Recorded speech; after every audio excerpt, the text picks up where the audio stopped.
Em 1 Samuel, capítulo 3, verso 3, nós lemos que a arca está na tenda, em Siló. E quando os filisteus derrotam Israel na batalha, eles mandam os sacerdotes de Siló trazerem a arca para o acampamento israelita, para que então o Eterno os ajude na próxima batalha. E quando os israelitas também perdem mais uma guerra, a arca é capturada pelos filisteus e levada primeiro para a cidade de Ashdod, depois para Gat e então para Ecrom. Em cada cidade filistia, a presença da arca traz pragas sobre a população local. E então, por medo, eles acabam enviando a arca de volta aos israelitas. E a arca chega a Bet-Shemesh, mas quando alguns tentam dar uma olhada nela, essas pessoas são abatidas por desrespeito à arca. O povo então decide enviar a arca para Kiriat Yearim, onde ela fica até que Davi decide conduzi-la para Jerusalém. E nesse meio tempo, porém, a arca aparece no acampamento de Saul, quando da batalha de Michmas, em 1 Samuel 13, 14.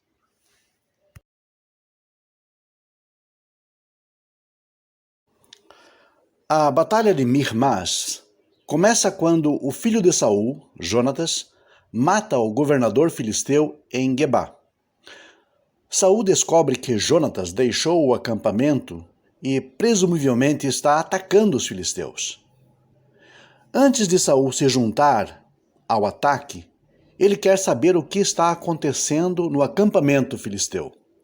E então ele se volta para Aías, o sacerdote, e pede que ele consulte o Eterno, em 1 Samuel 14, 18. Então Saul disse a Aías: traga aqui a arca de Deus, pois a arca de Deus estava naquele tempo entre os israelitas. Mas vamos parar para pensar, o que a arca estaria fazendo no acampamento de Saul, perto de Michmas? Ela não tinha sido deixada na casa de Abinadab, em Kiriat Yearim?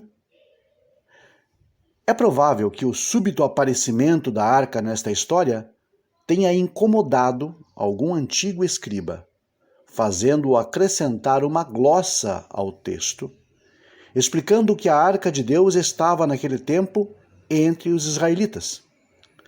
Mas, na verdade, esta glossa apenas destaca o problema.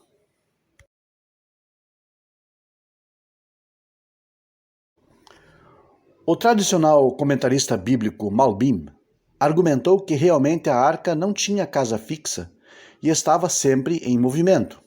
E diz ele: pois desde o momento em que o tabernáculo em Siló foi destruído, a arca não tinha lugar fixo, e eles a levaram consigo naquele dia, ou seja, naquele tempo com os israelitas, onde quer que eles se reunissem.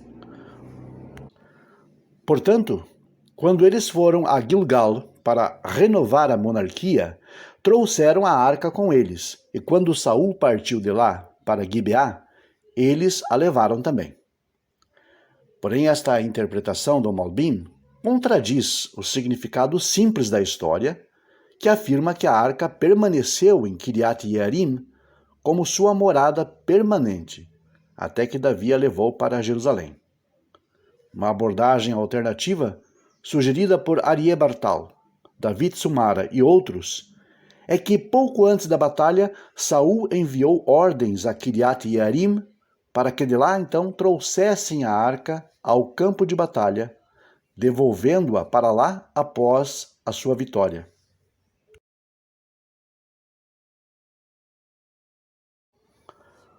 O texto da Septuaginta, porém, evita o problema. Falta qualquer referência à arca nesta passagem na Septuaginta. E ela, em vez disso, diz o seguinte no verso 18: traga o éfod, pois o éfod estava entre os israelitas naquela época. Lembrando que éfod é, na verdade, a estola, como se fosse um manto sacerdotal. Bom, esse também era o entendimento de Joséfo. Em seu relato, quando Saul viu o tumulto no acampamento filisteu e percebeu que Jonatas e seu escudeiro haviam desaparecido, ele ordenou ao sumo sacerdote que vestisse as suas vestes sacerdotais, ten archieratiken stolen, no grego, e profetizasse para ele o que aconteceria. Antiguidades Judaicas 6:115. O éfode é listado como parte do traje do sumo sacerdote, em Êxodo 28, 6-7. E Joséfo aparentemente entende que a adivinhação é um ato realizado pelo sacerdote em suas plenas vestimentas. Substituir arca no verso 18 por éfode combina bem com o versículo 3, que descreve Aías carregando um éfode. Além disso, sabemos de outras passagens bíblicas que o éfode é usado para indagações divinatórias. Miqueias, por exemplo, consulta o Eterno usando um éfode e terafins, em Juízes 18:5. E o sacerdote de Davi, Abiatar, usa também ele um éfode, 1 Samuel 23, 9-11.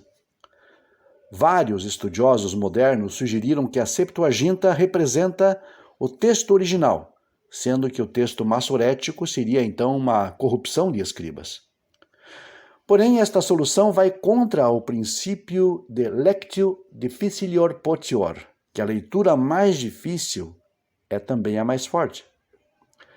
Embora possamos entender que, para evitar contradições, algum escriba tenha mudado o termo de arca para éfode, é difícil imaginar que de fato ele tenha feito isso.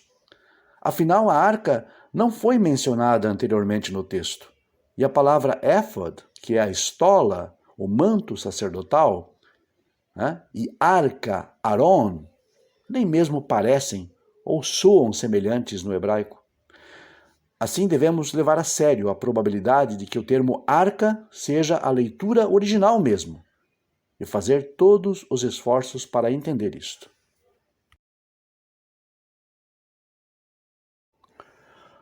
Com base no trabalho de Leonard Rost, Philip Davis sugere que a arca, então, em nossa história, é diferente da arca descrita na história da captura pelos filisteus. Ele sugere que a história das peregrinações da arca e a história da ascensão de Saul derivam de duas fontes diferentes.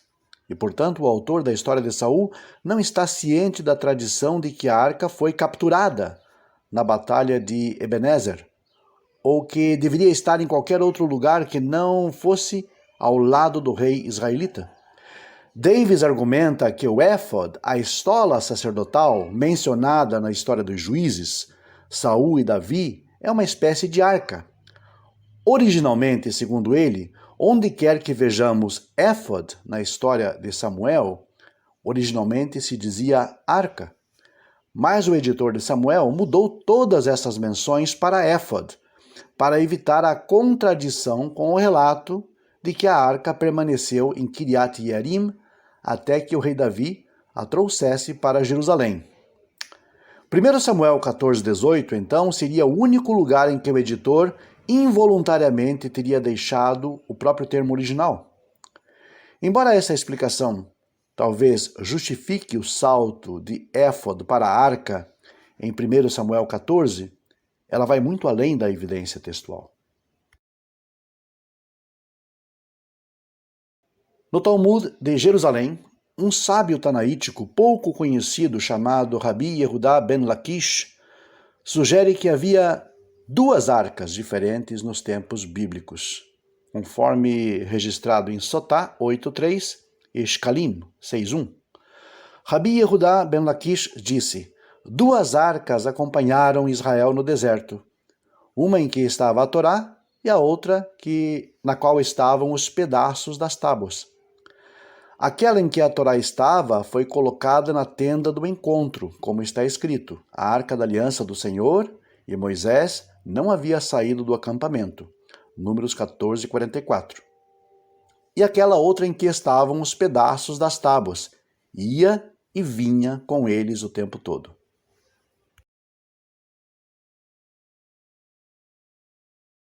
Há mais de um século atrás, William R. Arnold propôs que 1 Samuel 14:18 representa uma tradição segundo a qual Israel possuía muitas arcas que serviam como recipientes ou receptáculos para vários éfodes e também para o Urim Vetumim. A última ideia remonta à interpretação rabínica.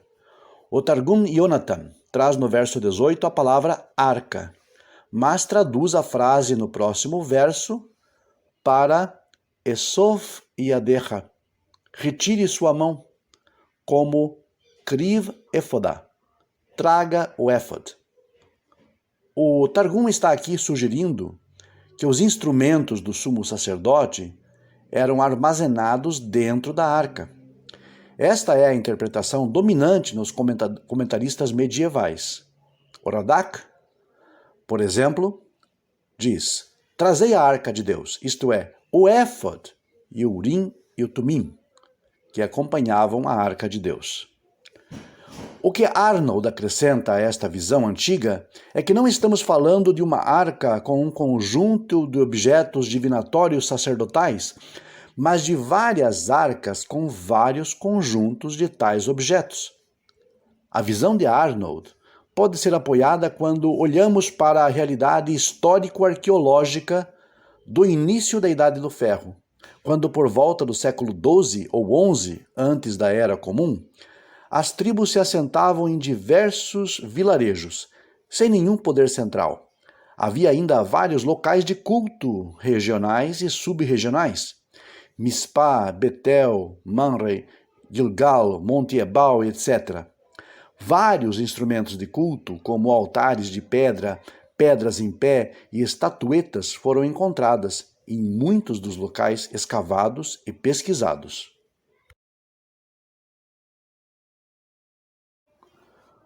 O texto sacerdotal da Torá descreve uma arca de madeira de acácia revestida de ouro e com uma tampa de ouro maciço na forma de querubins. Deuteronômio, em contraste, descreve a arca como uma caixa de madeira simples. O interessante neste contexto é que dois objetos possivelmente relevantes, um de cerâmica e outro de pedra, foram descobertos em Hirbet Keiafa, em Shfelá, na Judéia. Eles foram encontrados em um contexto claramente cultual, juntamente com um pequeno altar de pedra, menires e itens de culto adicionais. O assentamento de curta duração no local foi datado da transição da Idade do Ferro, do final do século XI, início do século X, antes da Era Comum, que era a época em que Saul teria vivido, de acordo com a cronologia bíblica. Originalmente, os escavadores sugeriram que esses objetos, essas caixas de cerâmica, de pedra, eram de fato arcas. Mas em publicações posteriores, eles mudaram a nomenclatura para santuários modelos, que eram transportados, possuindo partes ocas que podiam ser usadas para guardar objetos rituais. Outros objetos semelhantes foram encontrados em Tel Hekesh, na Baixa Galileia, em Tel Rehov, no Vale de Bet-Shan, em Tel El-Fará, ao nordeste de Shiken, lugar geralmente identificado como a cidade bíblica de Tirsa. Pelas representações bíblicas, entendemos que os objetos simbolizavam a presença da divindade israelita, e como eram claramente construídos para transportar coisas, provavelmente continham objetos como o éfod ou mesmo Urim Vetumim, pelos quais a divindade poderia ser consultada. Se o que chamamos de arcas fossem itens que simbolizassem a presença de Yud-Rei Vav-Rei, podemos supor que qualquer sacerdócio com um santuário regional dedicado ao Deus de Israel teria possuído um semelhante. Portanto, não é de surpreender que Aías, o sacerdote que acompanhava Saul na guerra, também tivesse um e guardasse seu equipamento de adivinhação dentro dele. Assim, esta história preserva uma realidade do período antes de Israel ter os locais dos templos centralizados, antes que fosse desenvolvida a concepção de que só poderia haver uma verdadeira Arca de Deus.